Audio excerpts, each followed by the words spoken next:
Welcome and thank you for joining part 4 of Sci-Farth's micro webinar series, Half an Hour for Healthcare, Helpful Hints for Healthcare Companies on California Wage and Hour Issues. All participants are in listen-only mode. You are encouraged to submit questions throughout the program through the Q&A section located on the right side of your WebEx window. Any unanswered questions will be followed up by email after the webinar. For those interested in CLE credit, an attendance verification code will be read during the presentation. Please write this code down. It will not be repeated and is required for CLE credit. Copies of the webinar recording and materials will be distributed to attendees in the days following the webinar. At this time, I'd like to turn the program over to Elizabeth McGregor. Elizabeth, you may begin. Thank you, Brooke. Good morning. Our topic today is joint employment. I'm here with my colleague Galen, and so we'll just be going over the law of joint employment and then some practical applications and issues that often come up. Next slide, please. So this is the agenda for today, discussing the legal tests, how to determine who is a joint employer, considerations the courts use, and then we'll be discussing audits and common issues. Next slide, please. And we can go to the next slide. The test that's used for joint employment in cases of unpaid wages is set out in Martinez versus Coombs. The plaintiffs in Martinez versus Coombs worked on a strawberry farm owned by Isidro Munoz. Munoz was responsible for hiring and firing his employees. He trained them, told them when to report to work, when to start and stop work, when to take their breaks. He provided their tools and equipment, set their wages, paid them, handled their payroll and taxes, purchased workers' compensation, and supervised them. Munoz dealt with 4 produce merchants, none of whom were related to each other. He had different contractual relationships with each of the produce merchants. 2 of the produce merchants were Appio Inc. and Coombs Distribution Company. Appio and Coombs both regularly sent field representatives to determine the quality of available strawberries and explain how they should be packed. Appio and Coombs sometimes advanced payments to Munoz, who would then repay them. Towards the end of one strawberry harvest, the price of strawberries fell and Munoz was no longer able to pay his employees. So the plaintiffs sued Appio and Coombs, alleging that they were joint employers along with Munoz. And the court held that in an action to recover minimum wage, the IWC wage orders generally define the employment relationship. And the court found that there were 3 different alternative definitions of employment laid out in the wage order. The first is if somebody exercises control over the wages, hours, or working conditions of the worker. The second is if somebody suffers or permits the work. And the third is if somebody engages and thereby creates a common law employment relationship.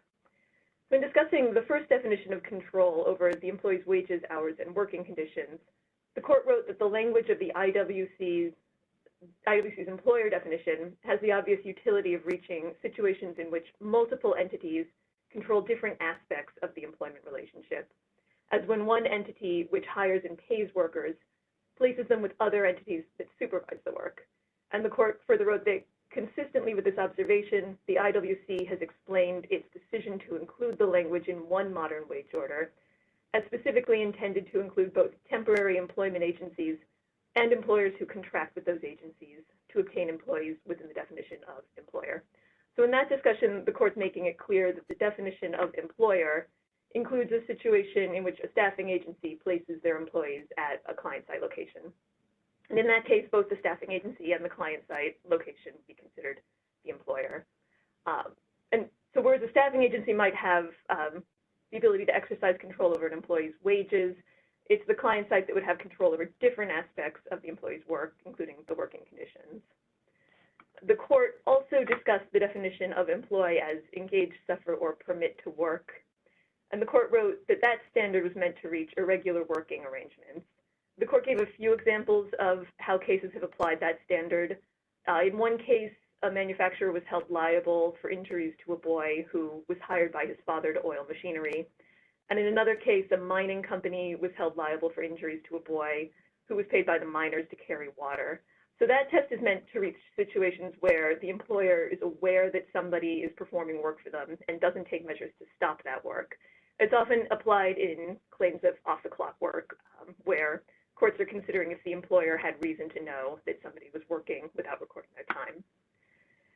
And the third test incorporates the common law definition of employ to mean engage.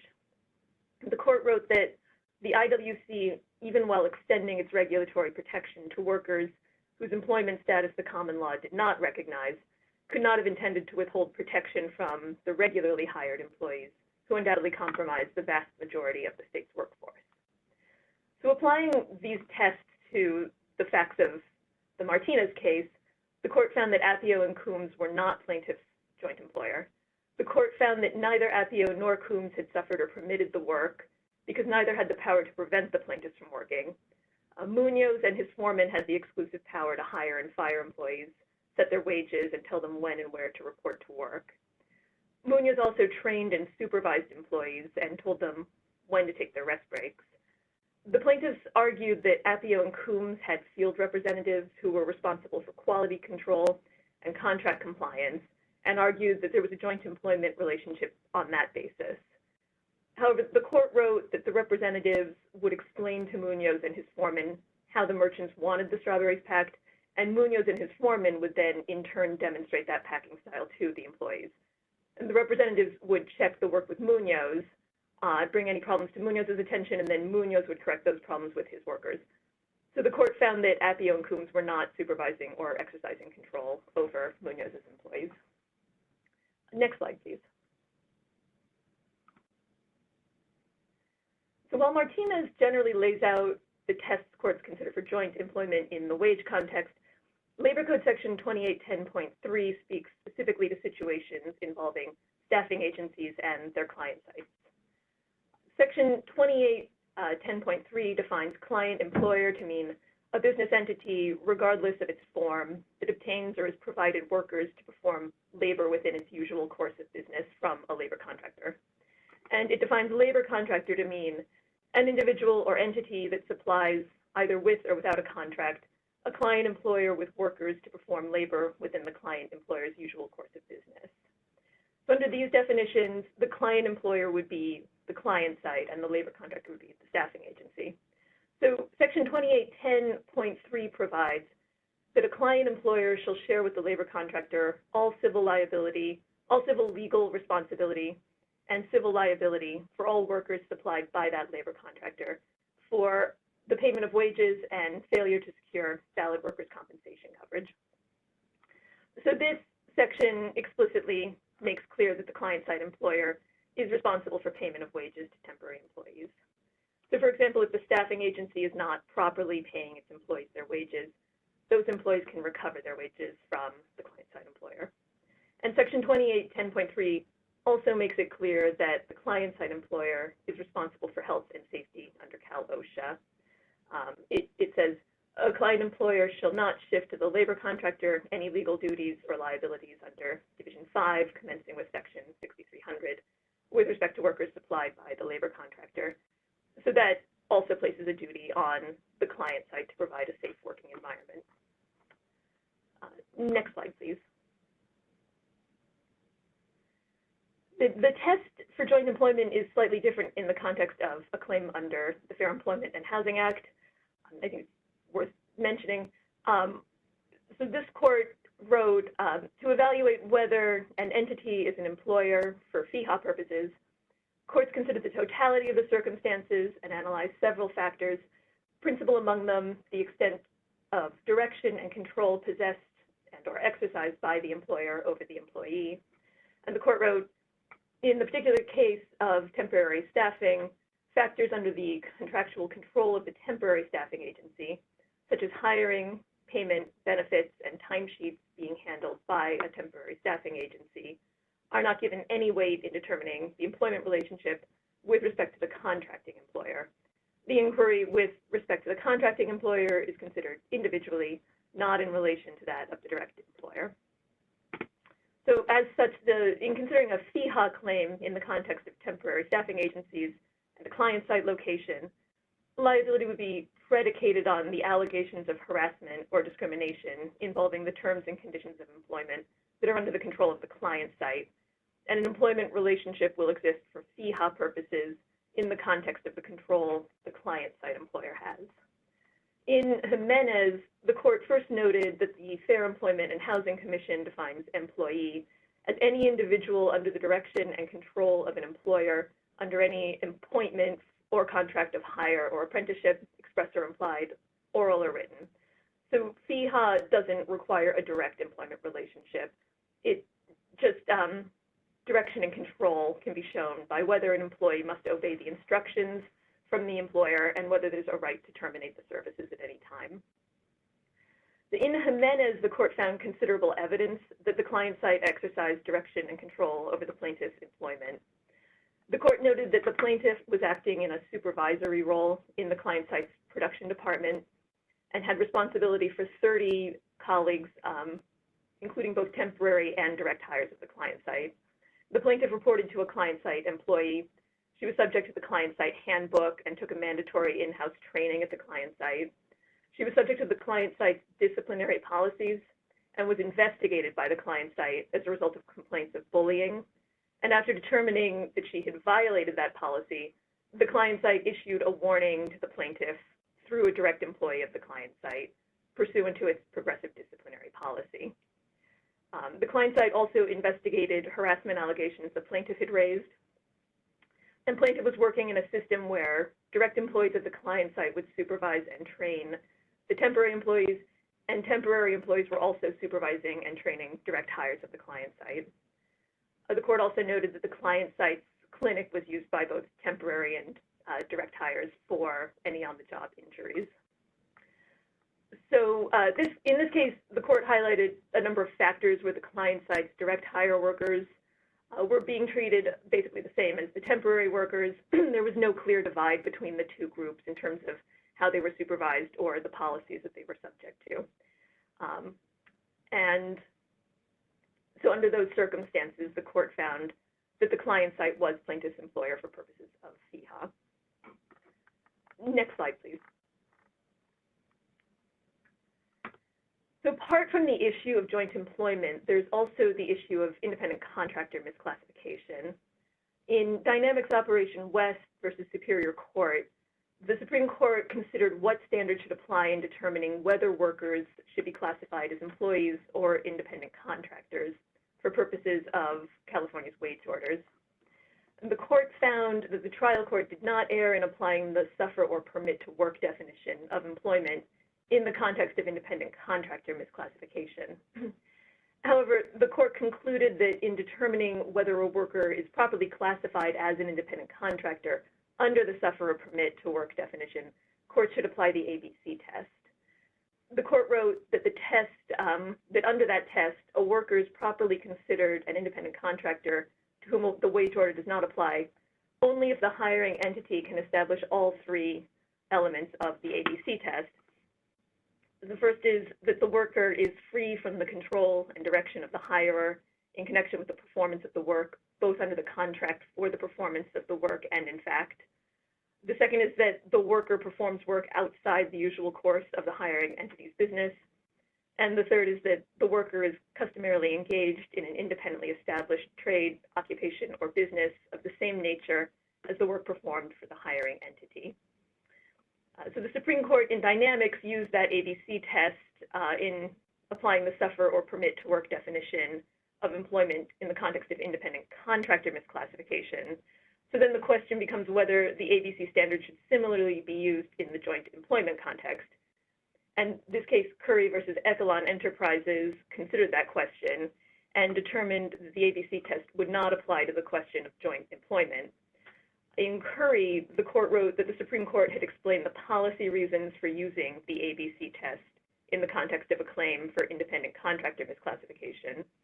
The court quoted Dynamics as saying that the risk that workers who should be treated as employees may be improperly misclassified as independent contractors is significant in light of the potentially substantial economic incentives that a business may have in mischaracterizing workers as independent contractors.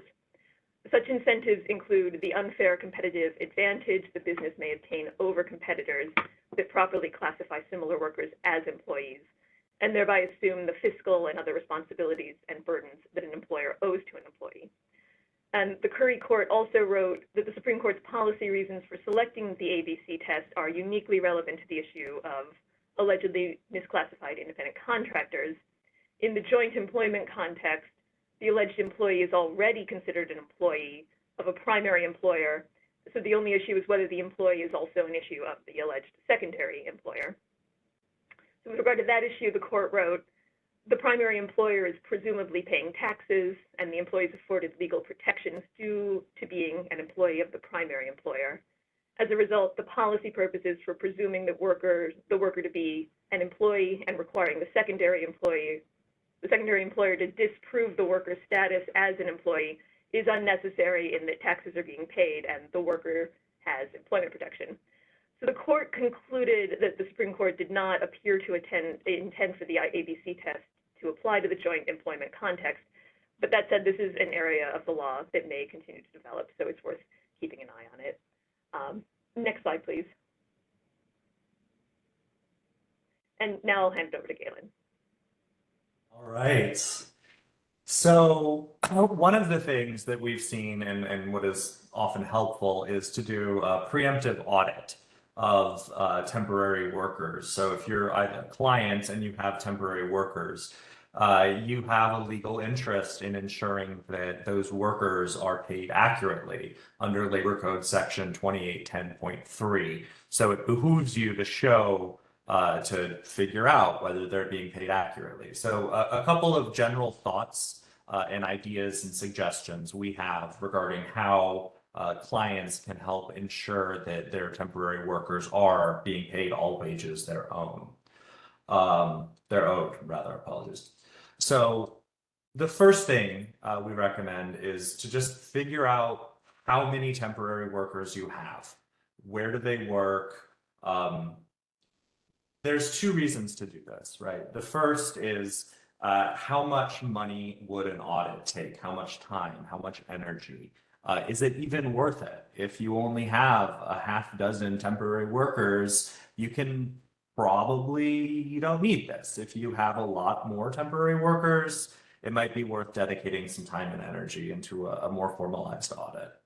The second part is to determine the scope of the audit. What departments employ temporary or use temporary workers? What categories of temporary workers do you have? So once you've decided to conduct an audit, how do you go about doing the audit? Well, the first thing is to figure out what information you're going to need, both internally and externally, right? From the client company and from the staffing agency. And when you're thinking about this, do you have any separate formal policies that are just for temporary workers? Many client companies do have separate policies just for temporary workers. Now, these can be very helpful to ensure that all of the supervisors are following all the rules with regard to placing temporary workers, supervising them, retaining them, scheduling them, and everything else that we're talking about. Additionally, once you're conducting the audit, you're going to want to talk to the staffing company and see if they have any policies. Are their workers paid overtime? Are their workers paid for travel time? Are the workers paid for reimbursement, for reporting time, for missed meal and rest period premiums? Do they receive bonuses? Is the staffing agency properly calculating the regular rate of pay where applicable? All of these are questions that you as the client company will need to understand from the staffing agency. And when you're conducting this audit, it's also helpful, in addition to asking these questions, collecting any policies the staffing agency has about any of these issues. So if they have a formal policy, then you're going to want to take a look at that to make sure that it's compliant with California law. Turning back to information that the client company would have, I call it an informal practices, but you need to understand what's actually happening on the ground, which is part of the reason why it's important to understand where your staffed workers are working. So you need to understand how the workers are scheduled. Who decides what their schedule is? How is this communicated to the workers? How much notice do they get? This can both tie into issues we're going to talk later about reporting time pay, potentially split shift premium, meal and rest break obligations, but also how much control is exerted over the temporary workers, right? If the workers are kind of reporting to work at a central location and then traveling in groups to a work site, that affects the amount of time that they're entitled to compensation for.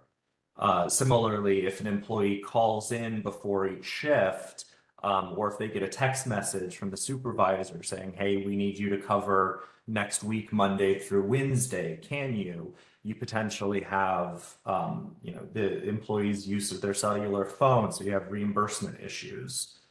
There's a lot of different, obligations in California wage and hour law. We're not going to cover all of them today, but these temporary workers are entitled to all of their wages. And so you need to make sure as the client that you understand what the potential liability is. And then finally, the staffing agency contract. Now, I'm not going to go into too much detail about specific contractual provisions, but when you're doing this audit, it is helpful to take a look at those contracts and keep these three clauses in mind. First, you definitely need to make sure there is a cooperation clause. Everyone, I think, both the staffing agency and the client, should have these discussions in advance. It's often helpful if there's a specified audit clause so everyone understands how these audits will be conducted, if this is something you'll do regularly, if it's something that will happen ad hoc. Having these discussions in advance is often very helpful. Another thing, and this isn't necessarily directly relevant to how workers are controlled or paid, but we've seen a lot of staffing agencies have arbitration agreements with their staffed workers. And often there's a fight over whether the client can enforce that arbitration provision. The area of law there is fairly well developed. We've seen it pop up a little bit more recently, I think, with kind of changes to PAGA that has pushed a lot more wage and hour claims into arbitration. This has become an area that we think will be increasingly important going forward. So if there is an arbitration agreement, either with the client or with the staffing agency, it's very helpful to have an express third-party beneficiary clause. That way you can, if necessary, go to the court and very easily say, we can invoke this arbitration provision. There's ways to do it if it's not an express third-party beneficiary agreement. It's just more difficult. So that's one clause that we think benefits everyone. And finally, it's often the case that there's an indemnification provision, which is helpful to discuss in advance so you know how to allocate risk. There's a couple of different ways to configure this. If it's a mutual, if it's one-sided, if there's express carve-outs for certain areas. These are all discussions that are important to have and can vary depending on the need of your business. Can we go to the next slide, please? So here's, again, we're not going to discuss everything. We don't have time to. I have 5 minutes left. But these are some common issues that we've seen coming up with staffing agencies and temporary workers. So in brief, the issue with reporting time is if an employee thinks they're going to have work and then they don't, they're entitled to compensation. The general theory here is that workers are entitled to compensation for their availability, not just their time. And this is to protect employees or workers from last-minute schedule changes.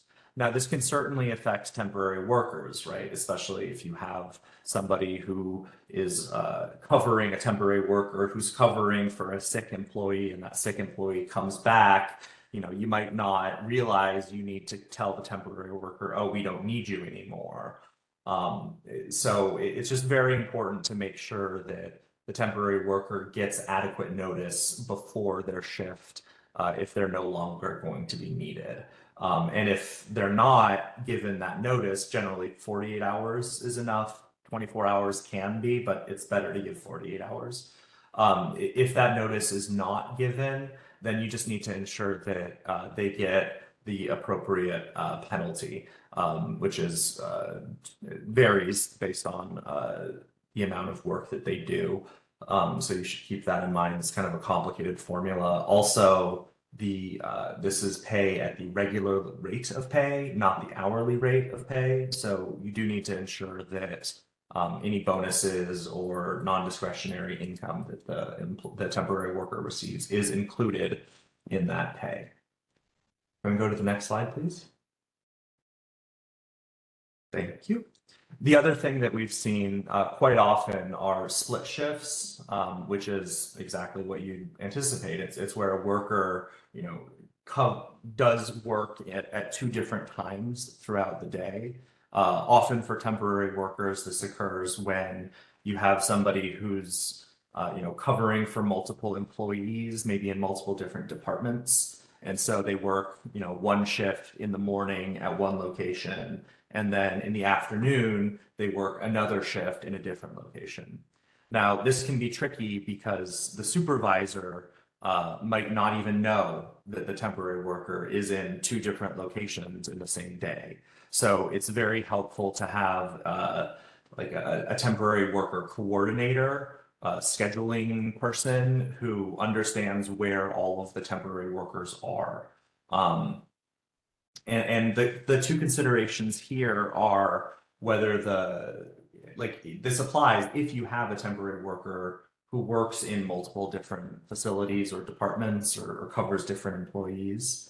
One caveat here is oftentimes there's again a fairly nuanced and complicated formula that basically means split shift premiums are only available to workers who are working at or near the minimum wage.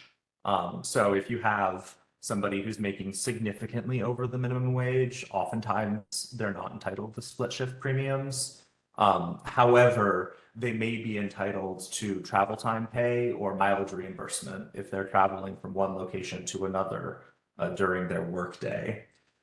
So again, the key thing here is to make sure that whenever you have situations where either a split shift premium, reporting time pay, reimbursement, whether for mileage or for cell phone use, or a missed meal period premium, things like that, that information needs to be communicated from the client to the staffing agency. So that's the first thing. And then second, the client needs to ensure that the correct pay is being given to the temporary worker as well. So that's not something that the client would actually have unless they do conduct an audit, right, in order to figure out how much they're actually paid. Can we go to the next slide, please? All right, and regarding timekeeping and wages, right, the tension here, as Elizabeth mentioned earlier, the client has an interest in ensuring that employees or the temporary workers are paid the amount of wages that they're entitled to. Under Labor Code Section 2810.3, the client shares responsibility for ensuring that all wages are paid. So the tension here is between exercising control over the worker and then, not ensuring that the worker receives enough pay to cover all of their wages. So the primary considerations here are how the temporary worker tracks their time, right? Do they fill out a manual time card, or do they use the client's timekeeping system? What's often the case is a supervisor will, with the client, a supervisor will review the employees or the workers' time cards and sign off on them, ensure, yes, they did work from 8 to 5 on these days. And then that will be sent to the client. That's a pretty good system. It does seem to work pretty well. Again, provided any other wages are also reported. So missed meal period premiums, missed rest breaks, overtime, reimbursement, split shift, reporting pay. Those are the big ones. And I think I'm out of time, so we can go to the next slide and do our new CLE process. So the code is SS 3025, as in Seyfarth Shaw 3025. And our new process is for people to scan this QR code. And then there's the other information about what you can enter there. If you have any questions, any concerns, if this is of interest to you, please feel free to reach out to Elizabeth or myself.